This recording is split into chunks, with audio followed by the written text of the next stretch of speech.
Welcome back to B2B Growth. I'm Logan Lyles with Sweetfish Media. Today, I'm joined by Jonathan Koo. He's the VP of Marketing over at Thnks. Jonathan, how are you doing today, man?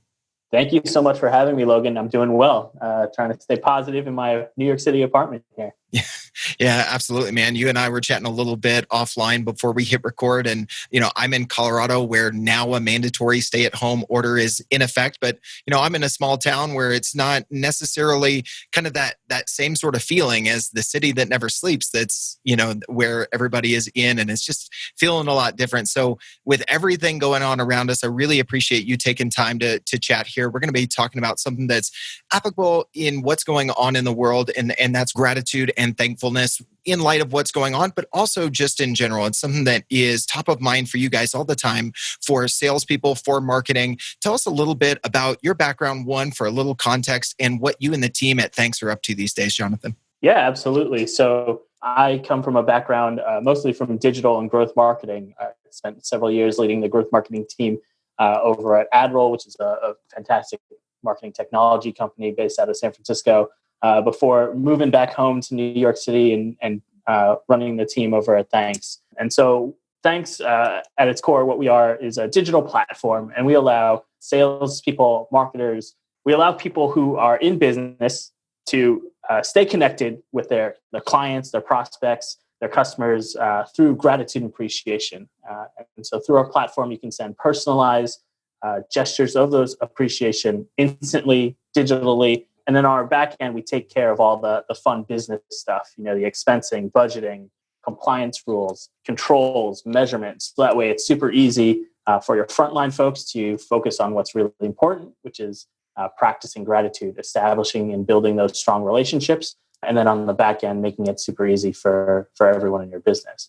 Yeah, so we think very highly of the power of gratitude over at Thnks. I love what you guys are doing on the back end. We've talked a little bit here at Sweetfish about, terms like gratitude and love in business, that we should find ways to facilitate them. I mean, our number one core value here at Sweetfish is love people well. And you don't hear that, especially not in B2B these days, that, one of your core values has the word love in it. And it's like, weird to people. And James and I, in our Behind the Curtain series recently, we were talking about why you should strategically and on purpose, very intentionally, try to turn prospects and customers into friends, because it does have business impacts. As you mentioned, there are some things that just because it is in a business context, you need to be mindful of, compliance, expensing this stuff, making sure that it rolls up correctly, for accounting and finance, as well as sales and marketing ops. So I love that you guys are enabling that. The other thing that it brings to mind is, James's recent book, Content-Based Networking, which we've talked about so much here on the show, about how when you deliver value to folks with no strings attached, there is a benefit to both sides that happens. So before we get into, we're going to talk about 4 tips to incorporate gratitude into your sales and marketing approach, 2 for salespeople, 2 for marketers. But just given this nature of how overlapped we are in our mindset on gratitude, reciprocity, and giving value first in relationships, tell us a little bit about some of the unlocks that you guys have had and your mindset in enabling sales and marketing teams as it relates to these terms, Jonathan. Yeah, absolutely. So I think one of the most important kind of realizations that we've had over at Thnks is you need to be genuine in your gratitude. And why is that the case? Well, if you're doing something that's more of a trade-off or a kind of quid pro quo, where you say, hey, take this meeting and I'll give you this XYZ thing, it's not really genuine relationship building. And what you want when you're practicing gratitude is to build that relationship. And that really comes from being genuine, not expecting that return. What is amazing about gratitude is that inherently we as people understand this concept of reciprocity. So if you get something, you want to give something back in return. And this has been proven out many, many times in different scientific studies. There's a very popular one from Cornell University where a waitress in a double-blind study went and left a piece of candy with a check and then came back and said, hey, I just want to thank you guys for being great customers. Here's another mint or piece of candy on me. And her tips went up by something like over 20%, right? And so there's a real science behind the power of gratitude. And if you're genuine in practicing that appreciation, you're going to see the benefits long term. And that same principle applies to business. It's very easy in a B2B context to kind of dehumanize the other people that you're working with. But at the end of the day, we all really want to work and do business with people we like. And gratitude and reciprocity is the way we can unlock that power. Yeah, I love that. What I hear a lot from one of my good friends, Ethan Butte, who's the host of the Customer Experience podcast and the CX series here on B2B Growth, is that people still want to be seen and they want to be known. They want to feel understood. And that's true whether it's in a B2B environment, a B2C environment, relationships at home. We're still people. And I love the way that you said that. You know, another book that we go back to a lot here at Sweetfish is Giftology from John Ruhlin. So if you like this conversation and the way it goes, that might be another resource for listeners to check out today. So with that kind of setting the stage, Jonathan, let's talk about our 2 tips for salespeople to practice gratitude. You make a really good point that, you know, when you deliver value, when you go above and beyond and you show thankfulness, not after the fact, but you do it beforehand, you're going to actually generate better results, because when it's after the fact, it's kind of expected and it's kind of, oh, well, they only did that in order to get this. But when you give up front, it changes the paradigm. And nowhere is that more clear than, you know, you were sharing with me that you guys have over a 90% open rate in your platform. Can you tell us a little bit about that context and what sellers can use from that, whether they're using your platform or not? What is that stat about, and what should sellers do about that with it in mind? Yeah, absolutely. I think the core of the stat really comes from people enjoy being surprised and delighted, right? And so when you give them a little bit of thanks and you show some genuine appreciation towards them, especially if it's something that's more personalized, it's something that will generate and elicit a natural response. And so this can be practiced various different ways throughout the sales cycle. So think about early days when you're prospecting, right? And there's so much kind of digital clutter out there, whether it's like floods of emails and sequences and what have you. It's really hard to kind of cut through that noise. And so try to diversify what some of those tactics might be, right? Sending a small gesture of appreciation. Hey, I want to send you a cup of coffee, or hey, I know you're staying in for the next couple of months. Here's a Hulu subscription. You know, something to kind of just bring a smile to their day is really going to help increase that response rate. And so through our own platform, we really see the kind of output of this. And we've seen that about a 92% open rate on all those gestures when they're going to someone who really can appreciate it and they're sent in a meaningful way. So that's, I think, an early way to practice gratitude. Absolutely. Another that's very tactical, I think, for salespeople that you guys talk a lot about is ways that you can show appreciation before virtual meetings, not afterward. Everybody kind of sends that recap, thanks for your time. That line kind of, thanks for your time on the call today, almost just gets skipped over, right? Because it's just part of that clutter. It's part of what everyone does. But you guys advocate for some steps pre-meeting that are going to decrease your no-show rate, increase the effectiveness of the meetings that you do have, and start deals off on the right foot. So what are some of your recommendations for sellers before those virtual meetings, which, you know, as we're recording this today, pretty much everyone is selling via virtual meetings right now. So it's timely, but it's also a little bit timeless. Tell us about some of your advice here, Jonathan.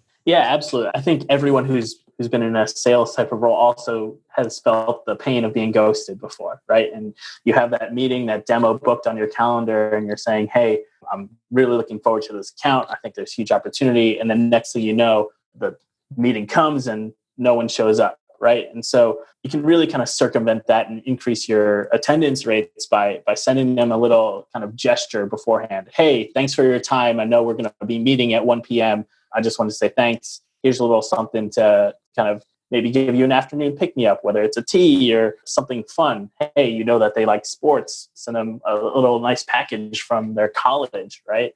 Just something to show that you've done your research, that you care about them and you want to actually appreciate their time on that meeting later on in the day. And so what you'll find is those people will not only attend the meeting, which is kind of the bare minimum of what you want them to do, but they'll also go into those meetings with a better sense of who you are as a person, that you are caring, that you're empathetic, that you're appreciative of them. So that lays a good foundation for your partnership and opens you up for a better conversation. And so we've seen not only increases in attendance rates for some of our clients, but some of the deal sizes that they end up getting increase as well, because that relationship is a solid relationship that they can have better business conversations off the back of. I like that you mentioned there that you guys see an increase in deal sizes as well because of that early engagement, in addition to decreasing those no-show rates. So those are two tips for salespeople, Jonathan. You guys also see a lot of application for practical gratitude for the marketing teams. I know one of your tips kind of centers around how marketing can work with sales before they start outreach to some of their target accounts. Where do you see marketers taking action on this actionable gratitude, for lack of a better term, hand in hand with their sales team? Yeah, I mean, I think that's a great question. I think marketers really, especially ones who view themselves as curators of that customer journey, should take some time and really think about when are the appropriate instances where they can prime those customers, those clients, those prospects for that outreach, whether it's coming from a salesperson who's going to start working them in and working them through their pipeline, or is it going to be maybe their account manager or customer success manager who's going to potentially try to upsell or cross-sell them later down the road? And marketing has a huge role to play there. And so you can run a lot of campaigns to influence those people along that customer journey. So a great example might be, hey, you have a virtual event that's going to talk about the power of a new tool that's coming out that you're developing. And, after this virtual event, you're going to be using all of those leads generated to pass on to your sales team for them to go after, right? So why don't you make sure that your virtual event attendance is going to be as high as possible, right? You want to maximize the lead gen from all of your marketing efforts anyway. So before that event, send a little personalized note, personalized thank you, a little gesture of appreciation to them before that event. You know that they're going to say, okay, this is a little interesting. I appreciate this gesture. So I'm going to take some extra time out of my day to pay attention during this virtual event, right? That way they're going to be much more engaged when they come to that setting. Yeah. And this goes for in-person events too, whenever those start back up. But you really want to make sure that you're priming them beforehand. And again, it's not like, hey, attend our event and you get this thing. You need to be genuine in that practice. And then that kind of natural instinct of reciprocity will come back around. Even just framing it as, we want to say thank you for signing up for this, right? And not saying like, oh, hey, we're giving this to you whether you show up or not, but just by saying that, like, hey, here's a thank you for your plan on attending or for your registration, and leaving it at that, hey, we've delivered this before you've even taken the next step of actually showing up. So very similar, but a different application as to what we were talking about with, those initial introductory or qualification calls with sales, but marketing using this practice in a very similar way to virtual or in-person events. I really like that, Jonathan. The second tip that I know you wanted to share with marketers is around this idea of rethinking your swag. Tell us about some of your recommendations for marketers on this point. Yeah, absolutely. So when I had my first internships in marketing, I was the one who was responsible for creating and distributing a lot of our company swag. And so I spent a lot of time thinking about it. And now that I've gotten a lot more experience and had more time in this role, I really want to rethink that. Swag is great. It has a time and place, but I think it's really unfortunately become overused, especially in the B2B context. I mean, I don't know about you, Logan, but how many branded t-shirts do you have sitting in the back of your closet that you might have been sent or got picked up at an event, right? They kind of I have a giant pile of them in mine, right? So the thing about swag is it's not really personal. And when it's not personal, it's hard to be valued by the client. And so those types of things are not going to really move the needle when it comes to your B2B sales cycle, right? It's going to mean much more if someone gets a gesture that really matters to them that they can use versus, hey, another branded water bottle that's going to sit on my desk and collect dust, right? And so I just want marketers to think about how they're using their budget effectively, right? And take some of those dollars and really rethink about, do you need that kind of fourth design of your company sweatshirt to send to a prospect? Or, hey, would this be better served by sending someone who, is in San Francisco and is staying at home? Hey, send them a board game, where they can actually get some like a lot of fun and value out of it versus something that they're going to get and shove in the back of their closet. Yeah, as solid advice, man. And I love hearing the story of, being the marketing intern, just kind of, I got to sort the swag and all that sort of stuff, and how that has impacted your thinking on it over the years throughout your marketing career. One of the things we think about too, just to add a little bit of context from our own experience here at Sweetfish, is thinking a lot about, we think that, hey, if we send something with our logo on it, then people are going to like that. I had that run up to Salesforce last year, like, oh, hey, I can get you this, bag or whatever. And one, unless it's like a customer of mine or a partner of ours where, hey, I want to display their logo, or it's a really strong partnership because there's a really good relationship. Like, don't get me wrong, I'm wearing a t-shirt of one of our partners, Casted, right now. That does have a place, as you said. But for the most part, when someone sends you something that, like you said, like the board game example, that you can really use, or it's personalized, an easy way to personalize stuff, like super easy, is instead of sending someone something by default with your logo on it,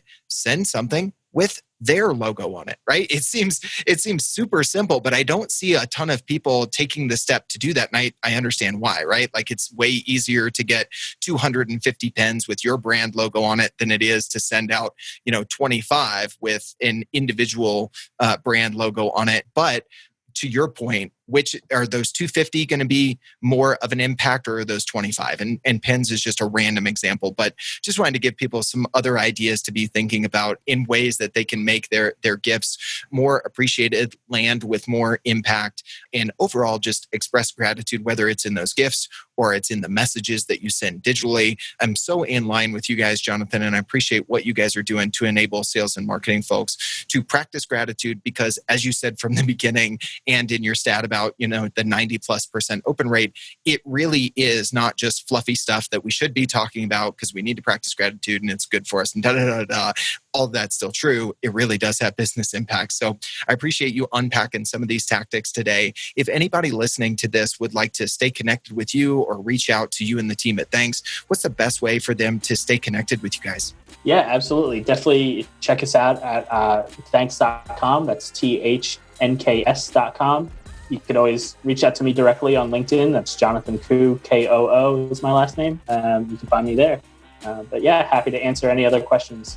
Awesome. Jonathan, thank you so much for joining us on the show today. Thank you for having me, Logan. I hate it when podcasts incessantly ask their listeners for reviews, but I get why they do it, because reviews are enormously helpful when you're trying to grow a podcast audience. So here's what we decided to do. If you leave a review for B2B Growth in Apple Podcasts and email me a screenshot of the review to james@sweetfishmedia.com, I'll send you a signed copy of my new book, Content-Based Networking, How to Instantly Connect with Anyone You Want to Know. We get a review, you get a free book. We both win.